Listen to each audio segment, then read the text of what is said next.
Okey, untuk Terengganu kalau kita tengok sebenarnya negeri yang dikategorikan sebagai negeri hijau lah daripada wabak COVID-19.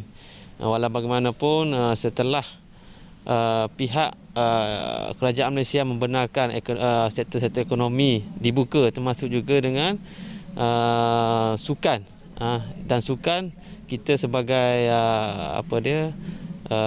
entiti bola sepak yang mana Persatuan Bola Sepak Negeri Terengganu telah diberi SOP ataupun kebenaran melalui MFA sebagai penganjur boleh memulakan liga pada 15 hari bulan Jun.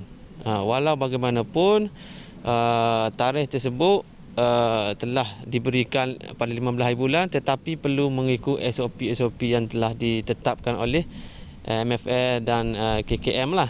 Antaranya pihak persatuan perlu membuat test ataupun swab test kepada semua pemain dan pegawai sebelum memulakan latihan. Selain pada itu, venue-venue ataupun tempat-tempat yang akan digunakan oleh pasukan perlu disanitasi dulu sebelum boleh digunakan. Okey, difahamkan hari ini pihak komplek sebagai owner kepada pusat latihan ni, dan kita sebagai pengguna lah, dan kita kolaborasi dengan kompleks sukan akan membuat seluruh penyakuman ataupun sanitasi di semua fasiliti-fasiliti yang akan digunakan oleh pemain-pemain dan pegawai, termasuk juga di stadium Sultan Mizan, di Padang C, Padang A, Padang B, semualah. Dan kita amat mengucapkan terima kasihlah kepada pihak komplek, dan kita akan mengikut SOP yang telah ditetapkan oleh komplek, kerajaan negeri dan juga MKN, termasuk juga MFL lah.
Kalau kita tengok apabila aktiviti bola ni tidak dibenarkan sejak pada Mac yang lepas, kebanyakan pasukan memang tidak training secara intensiti yang tinggi lah, hanya training di rumah individu, tidak mengikut mungkin ikut standard yang ditetapkan oleh pegawai kecergasan lah.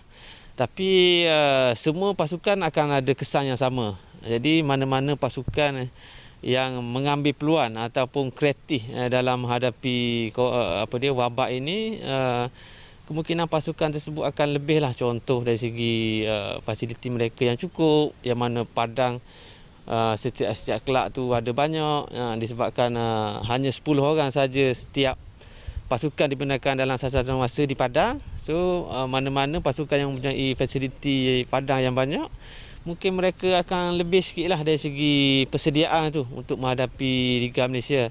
Dan apabila dibenarkan 15 hari bulan ni, so kita ada banyak masa, hampir 2 bulan lebih untuk persediaan menghadapi Liga Malaysia yang akan disambung nantilah.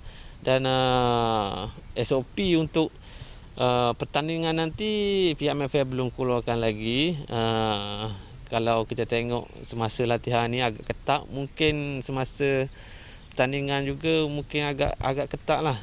So kita tunggulah dari segi nak travel, dari segi nak menginap, nak macam mana, kita tunggu daripada MFA.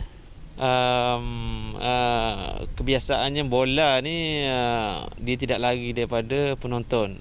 Apabila penonton tidak dapat hadir ke stadium, mungkin suasana tu agak berbeza. Sebagaimana yang kita tengok di luar negara pun sama juga keadaan, tanpa penonton. Walau bagaimanapun bukan kita saja yang tiada penonton. Semua pasukan ataupun kelab dalam Liga Malaysia ni tidak dibenarkan ada penonton. Jadi dia punya suasana tu sama. Jadi kita nak tak nak kita kena teruskan, dan di pihak pemain dan juga pegawai perlu fokus dan memberikan prestasi satu perkata lah untuk mencapai hasrat pihak kelab masing-masing sebagai majikan.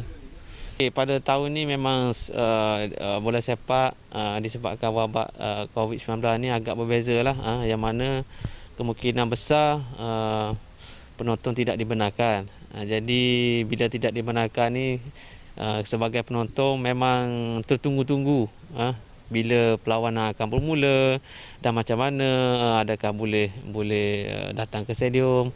Apabila tidak dibenarkan, kemungkinan lah di pihak penganjur sendiri mungkin ada inisiatif lain, macam mana nak memberikan penonton satu inisiatif yang lain, mungkin secara langsung, mungkin kita tak tahulah, mungkin melalui TM ke melalui Astro, kita pun tak tahu.